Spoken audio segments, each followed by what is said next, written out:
Hello，大家好，我係大力，歡迎嚟到圖表派。今日係2026年4月5號星期日，周分析。咁今日嘅市場美元、美股、港股上證、黃金、有比特幣、以太幣啊。咁我哋嚟回顧一下啲支撐阻力關鍵位。咁我哋就事不宜遲，去一個免責聲明先。本頻道所有內容純屬技術分析及個人觀點嘅教學用途，不構成任何投資建議及買賣推薦或操作指示。金融市場交易涉及高風險價格，可升可跌，個案走勢不代表未來表現。所有投資決策請自行負責及諮詢持牌財務顧問。OK，我哋開始。咁我哋睇睇美元先，美元圖表。美元圖表跌破呢個重要支撐區間，咁就落咗嚟下方做個整理嘅時候呢，佢依家最近期就行緊一個上行節奏，去到一個阻力位置。阻力位置入邊，佢就做咗一個震盪區間啦，佢就係未突破嘅。仲未突破到，咁我哋而家要睇啲乜嘢呢？首先我哋要睇啦，佢會唔會跌穿條趨勢線向下行？係啦，會唔會跌穿呢條趨勢線向下行啦？咁我哋暫時佢未跌穿嘅時候，我哋都係保持向上睇嘅一個操作嘅，係啦。點佢都係睇住呢條線去操作啦。我哋而家因為佢已經破一個前高啦，前高位已經破咗，但係佢仲有一個阻力區間。如果大家留意到佢跌破條趨勢線，就代表價格係咪開始轉向啦？咁就可以向下睇。如果唔係，都會打算向上操作。但係咧，呢啲位置都唔建議任何嘅方向性操作啦，因為呢啲關鍵位置隨時都會反轉，冇任何值博價值喺呢啲位置。跟住日元就偏弱啦，冇乜嘢好睇㗎啦，一直都係走弱緊，係啦。跟住 S&P， 咁佢咧早幾日咧就抽翻上嚟，跌破呢個低點前低點，跟住就連續3日抽翻上嚟啦。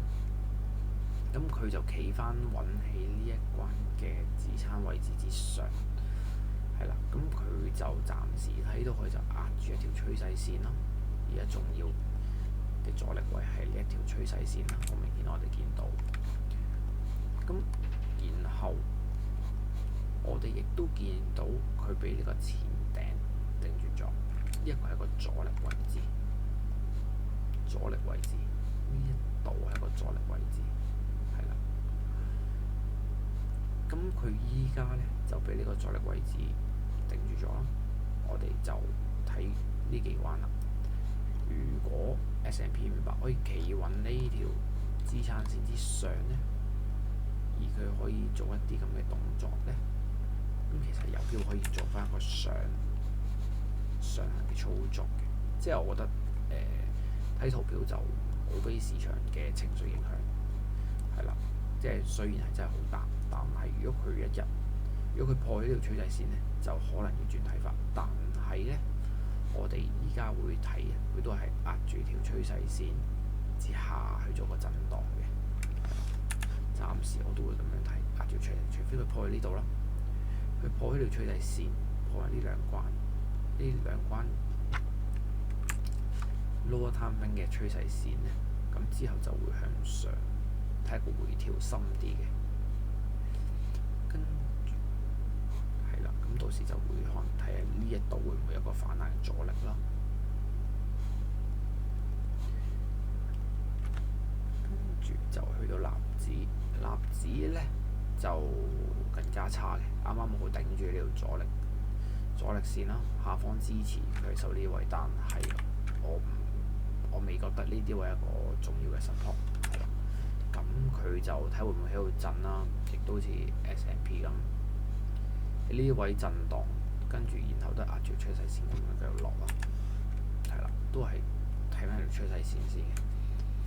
跟住咧就上證上證樣子就不討好啦，上翻做一個橫行區間，然後急速向下跌，呢個係一個調整區間。去做一個調整區間嘅時候呢，早一日呢就大動能咁樣去跌穿呢一個位置，跌穿一個支撐位啦，呢條趨勢線啦。咁我哋會睇佢就係延續向下挑戰下一個支撐位置，係啦，咁樣去睇。因為呢一個可以係做一個叫旗形啦，旗形嘅突破。咁其實如果佢真係一個旗形嘅時候呢，我哋可以睇得更低，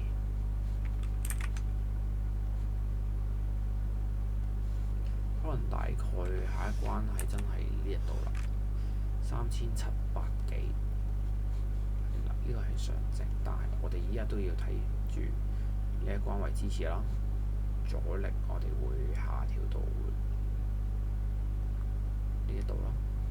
咁就佢呢個 range 度玩緊，係佢呢個 range 玩緊。但依家保守佢得一個急速嘅下跌，一個調整，佢會唔會再落啦？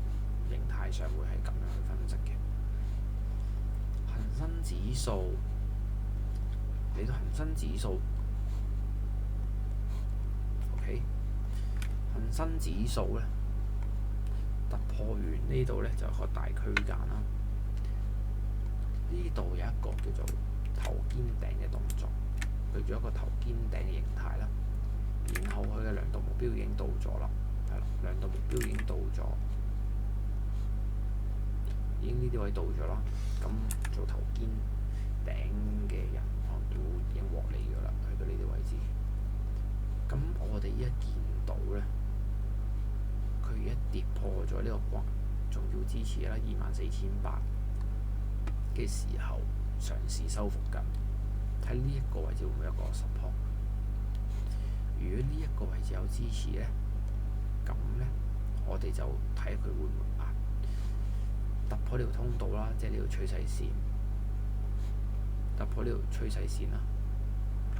如果佢突破呢條趨勢線呢個位置咧，佢可以呢度打翻上嚟咧，先向上睇翻，因為佢之前亦都係做過呢啲噶啦。呢度一個啦，類似旗形嘅下跌啦。跟住，然後落到嚟突破咗呢啲位置，再一個調整啦，一個嘗試略略雙頂嘅形態，咁落翻嚟。咁依家咧，佢有機會做一個類似收斂三角形嘅動作啦。喺呢個位置振幅，但係我都係主要個觀點都係向下操作為主，或者向下睇為主啦。點解咁講呢？因為佢仲有行通道，